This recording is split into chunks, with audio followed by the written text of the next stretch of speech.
Hello guys, hello, this is for Aquarius. Aquarius. Welcome dito sa aking channel, Kapalaran 888. Welcome guys. Asensya na guys sa aking nails ha. Magpintura kasi ako, hindi ko maalis-alis to. Okay. Aquarius.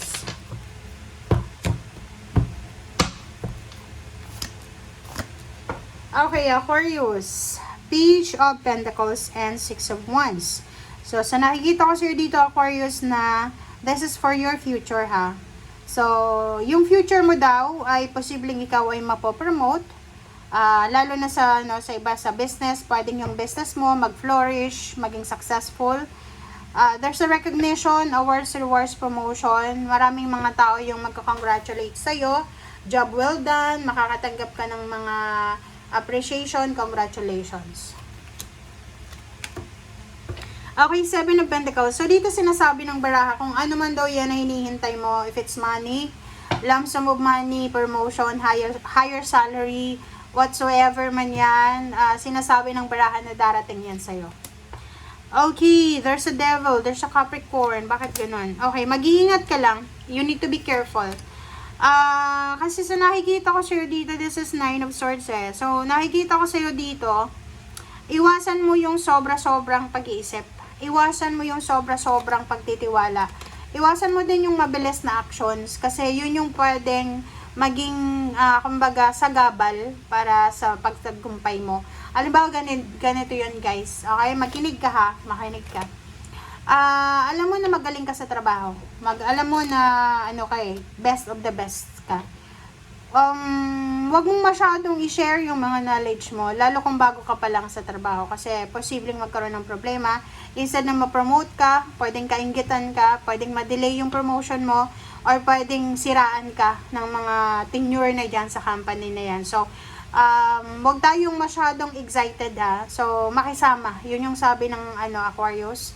Kailangan mo makisama sa mga mas nauna pa sa'yo, sa mga tao, sa katrabaho mo, kahit saan ka man pumunta, like sa nagre-rent ka lang as bed spacer, nasa ibang bansa ka, OFW ka, kailangan mo makisama sa mga employer mo. Kasi ngayon, alam mo sa panahon ngayon, if you will see na sa social media, sorry pero this is against my principle. Sa akin lang yun.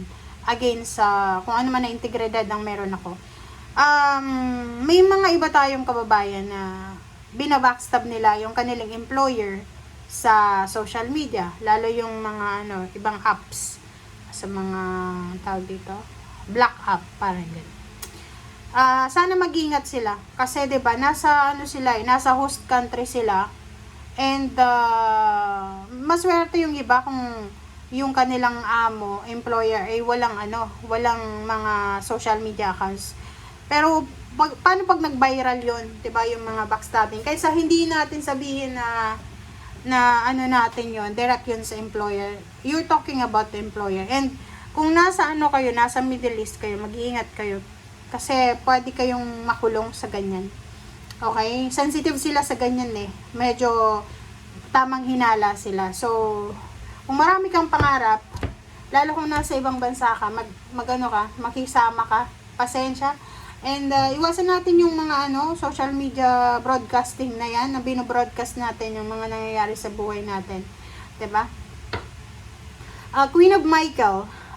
Dito sinasabi ng baraha na alam mo daw, Aquarius, alam mo kung ano yung gusto mo. Alam mo kung paano mo yan makukuha o ano yung gusto mo.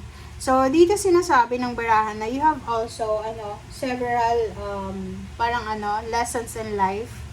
Like parang sinasabi dito, marami kang mga experiences sa past mo, especially sa relationships and career. So, sinasabi ng baraha sa'yo na kung ano man daw ang desisyon na gagawin mo, ikaw lang ang nakakaalam nun eh. Kasi lahat ata ng mga relationships, issues, or family issues sa career, na-experience mo na. So, kumbaga, marami ka ng mga dala-dalang mga bagahe or mga lessons. Ten of Ariel. So, dito sinasabi ng barahan na marami kang dapat ipagpasalamat. Financial success and the promise of retirement, a rich and rewarding family life ang nag-aantay sa'yo sa future. Wow, congratulations. Five of Raphael, so sinasabi na everything happens for a reason. So, wag masyadong nega tayo. Okay, release regret and yakapin mo yung mga opportunities para maging masaya ka. Huwag tayong padadala sa mga nangyayari sa paligid natin ngayon. Ako personally, I don't know, pero yung Mercury retrograde sa akin is sobrang siya. Every time na may Mercury retrograde, parang feeling ko nalulungkot ako na walang rason. And medyo tinatamad, kaya pag may Mercury retrograde, may ginagawa ako na connected sa nature. Like ngayon, nagpipintura ako. Yung mga bato namin sa bahay, pinipinturahan ko. Tapos ang ganda niya. Kinokollect ko yan. Okay? Next is Knight of Gabriel. So, time to take action. Great passion for a cause. So, dito sinasabi ng baraha, this is fire sign. Fire sign, so kailangan mong kailangan mo daw ng aggressive na approach, pero kailangan mong maging careful. Okay? Okay lang maging aggressive, guys. Okay lang magmadali, pero make sure na wala tayong left behind na mga steps. Okay? Kasi minsan, 'di ba, tumatalon tayo sa like ganun yun yung success natin. Like gusto natin ma-accelerate tayo agad. Kailangan nating dumaan sa tamang proseso. Okay? Alright, so the Empress, same din dito. 1, 2, 3. Isa lang yung message nila. Sabi dito, oras na para gumawa ka ng aksyon.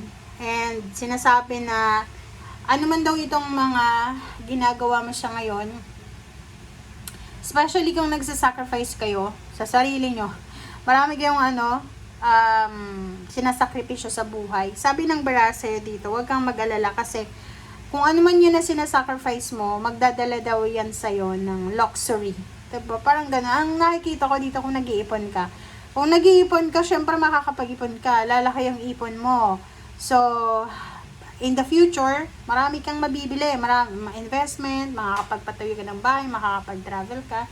So, yun. Parang gano'n lang yun. So, kung ano yung ginagawa nyo sa ngayon, whatever sacrifices man ang ginagawa nyo, there's a fruitful success. There's a successful success na darating at maghihintay para sa'yo.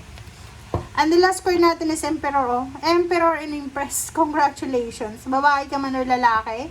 Sinasabi sa'yo ng barahan na to na talagang there's a financial stability na parating sa'yo. Promotion, ambitious plans na pwedeng mag-result siya sa fruitful success nga, or alam mo na, salary increase, higher position, lump sum of money.